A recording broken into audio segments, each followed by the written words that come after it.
আসসালামু আলাইকুম এভরিওয়ান। আজকে আমি শালগম দিয়ে ডিম রান্নার রেসিপি আপনাদের সাথে শেয়ার করব। আশা করি আমার এই রেসিপিটি আপনাদের ভালো লাগবে। ভালো লাগলে আমার রেসিপিটি দেখতে থাকুন। এখানে আমি একটা বড় সাইজের পেঁয়াজ কুচি করে নিয়েছি। 7-8টা কাঁচামরিচ ফালি করে কেটে নিয়েছি। পরিমাণ মতো লবণ, হাফ চামচ হলুদ দিয়ে মশলাটা কিছুক্ষণ কষিয়ে নিব। সাথে সেদ্ধ করা ডিমটাও আমি দিয়ে দেব।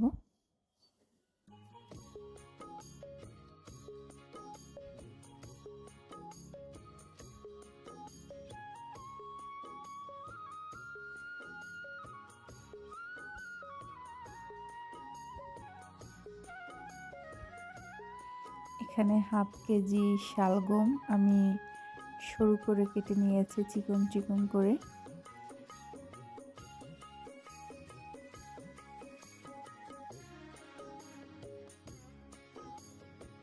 এখন আমি শালগমটা 2 থেকে 3 মিনিট কষিয়ে ঢাকনা দিয়ে সেদ্ধ হওয়ার আগ পর্যন্ত জাল করে নিব।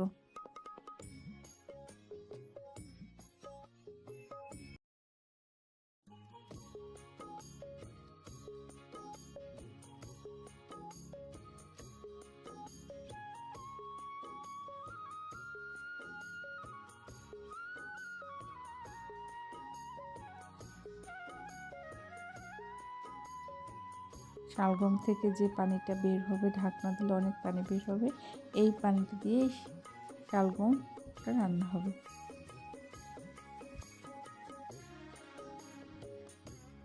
আমার রেসিপিটি ভালো লাগলে আমার মতো করে আপনারাও বাসায় একবার ট্রাই করবেন।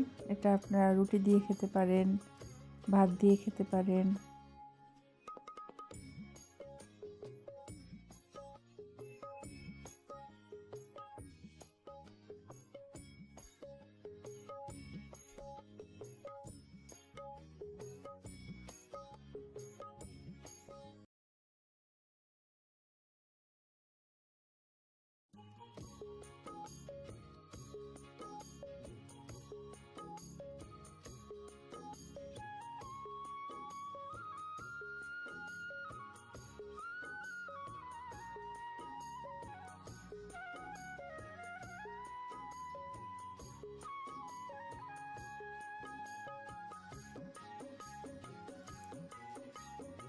শালগমটা সিদ্ধ হয়ে গেছে।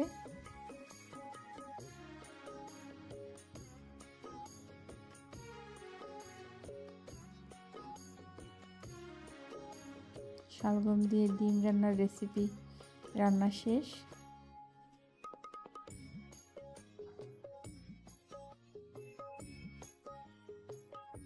Thanks for watching. আল্লাহ হাফেজ।